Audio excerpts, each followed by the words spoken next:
ভবিষ্যৎ এখানে। হ্যালো শুনতে পাচ্ছেন? ভবিষ্যৎ এখানে। হ্যালো শুনতে পাচ্ছেন?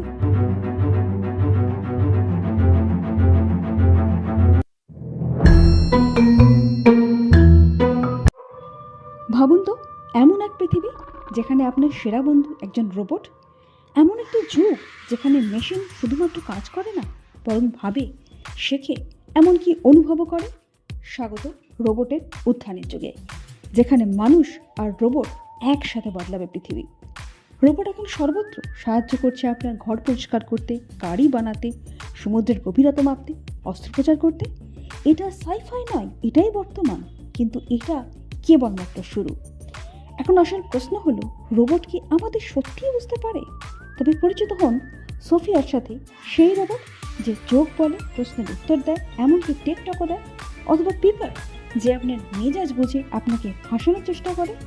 এটা দারুণ নাকি স্ক্যারি? আপনি কি ভাবছেন? ভাবুন তো, আপনার খারাপ দিন যাচ্ছে আর আপনার রোবট সঙ্গে বলছে, চিন্তা করবেন না, আমি তো আছি।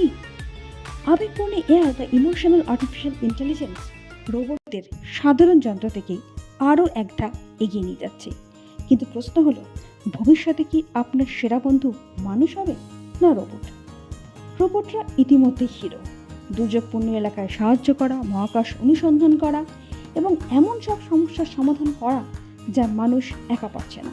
রোবট শুধু জীবন সহজ করছে না, জীবন বাঁচাচ্ছে এবং অসম্ভবকেও সম্ভব করছে।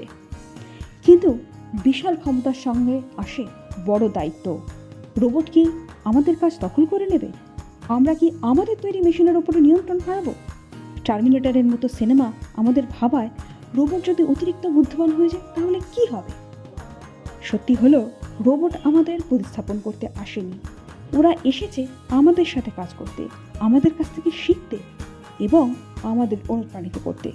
মহাকাশ অন্বেষণ, রোগ নিরাময় অথবা শুধু আমাদের নির্মল আনন্দদান, মানুষ আর রোবট একসাথে একটি ভালো ভবিষ্যৎ গড়তে পারে। তাহলে আপনার কি মতামত? রোবট কি আমাদের সেরা বন্ধু হতে পারে, নাকি এটি একটি সাইফাই দুঃস্বপ্নের শুরু? কমেন্টে জানাতে ভুলবেন না। আর যদি ভবিষ্যৎ নিয়ে এমন গল্প শুনতে চান, তাহলে লাইক ও সাবস্ক্রাইব করুন আর বেল আইকন চাপুন পরবর্তী চমকপ্রদ ভিডিওর জন্য। ধন্যবাদ।